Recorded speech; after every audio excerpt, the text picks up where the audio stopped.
Hello, welcome to JavaScript tutorial, Chapter 4, Disadvantages of JavaScript, brought to you by Ankpro Technologies. My name is Harish. In this session, we are going to learn the disadvantages of JavaScript. Right now, let's do that. JavaScript has two main disadvantages. They are security and browser compatibility.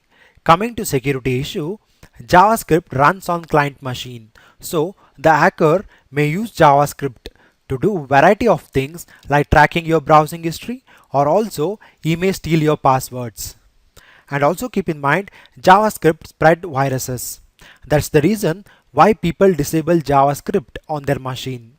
Suppose if you don't trust any website, then I think it's better to disable the JavaScript on your machine. Why? Because we don't know what the JavaScript of that website is going to do on the machine. So when you feel the website is not trustworthy, then better it's good to disable the JavaScript. And coming to the browser compatibility issue, let's understand this sentence very clearly. Not all the browsers treat the same piece of JavaScript in the same manner. In the sense, whatever the JavaScript code we write, it's not compulsory that code should get executed on all the browsers, because each browser treat the JavaScript code in a different manner. So to understand that very clearly, I have a beautiful demo for that. And here comes the next slide. And here I have a piece of HTML you can observe. I have a form tag, a div element, and also the select element, okay, with the options BMW and Maruti. Basically, this select element is going to display a drop down list, and the ID of this drop down list is car. Okay, whenever user select any one of the option, we have to call this change car method or function. This change car is a JavaScript client side function, and here is the definition written for that. You can observe very clearly this piece of code we called as JavaScript code, and here is the definition for that. What is this function is going to do when user select any one of the option? This function is just going to push a message, pop-up message telling like user selected any one of the option. For example, if I select BMW from the drop down list, I'll get a message telling like user selected BMW.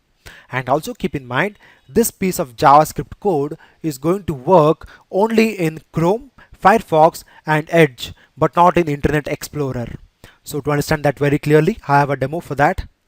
Okay, here is the piece of code written. You can observe very clearly, like this is a form tag, and this is the div element, and this is a select element with two options BMW and Maruti. When user selects any one of the option, we'll get a pop-up message that is user selected BMW or Maruti. Okay, and here is the function name, that is change car. Whenever user selects any one of them, this function is going to invoke. Now let us see a demo of it. Now we have written this code, that is car.value, and that's gonna work only in Chrome, Firefox and Edge. Now let's see a demo. And this is a Chrome browser. Now let me refresh it. Now let me select Maruti. We're getting a message like user selected Maruti. Let me click OK. Now let me go to Firefox. Now let me select BMW. I'll get a message like user selected BMW. Okay, and also let me go to Edge browser. Now let me refresh. Now let me select BMW. I'll get a message telling like user selected BMW. And finally, let us check out an Internet Explorer. Now let me select any one of them, like let me select Maruti, and you can observe very clearly we did not get any pop-up message. Why? Because as I said you earlier, this piece of JavaScript code, it's going to work only in Chrome, Firefox and Edge, but not in Internet Explorer. That's the reason. Now if I want to display the pop-up message in Internet Explorer also, what I need to do is I need to change my piece of JavaScript code. Instead of directly specifying like car.value, okay, we have to call document, and also in that we have to call a function called get element by id. This get element by id function is going to take a parameter, that is, it's going to take the id of the select element, and later we can access the values present in it. Okay, now in my code I'm going to change that this car.value to document.get element by id, document dot get element by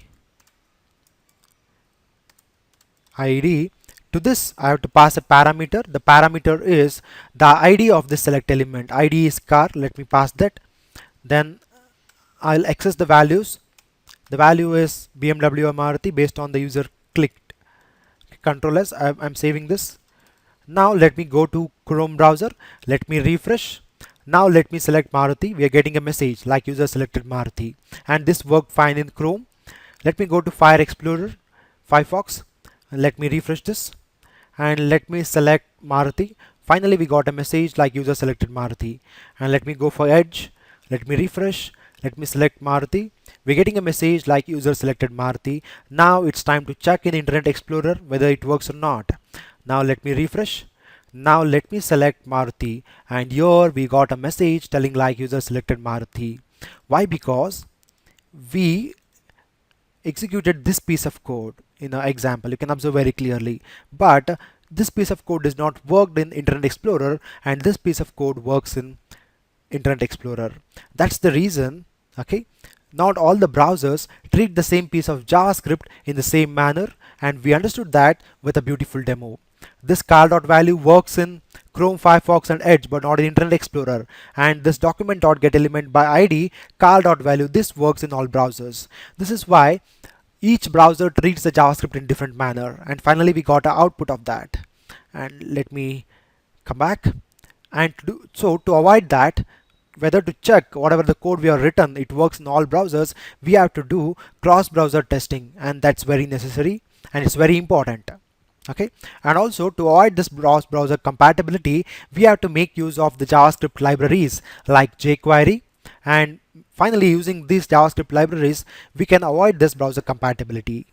And that's what we learned in this session. Like, we learned the two main disadvantages of JavaScript, that is security and browser compatibility, and we understood them very clearly with a demo. Okay, and that's for the day. And finally, thank you for listening. Have a great day. Please subscribe to our YouTube channel Ankpro Training. You can also like our Facebook page visiting this URL. You can also follow us on Twitter. For further references, refer our websites. We are on LinkedIn too. Last but not the least, please don't forget to give the feedback. Thank you. Have a great day.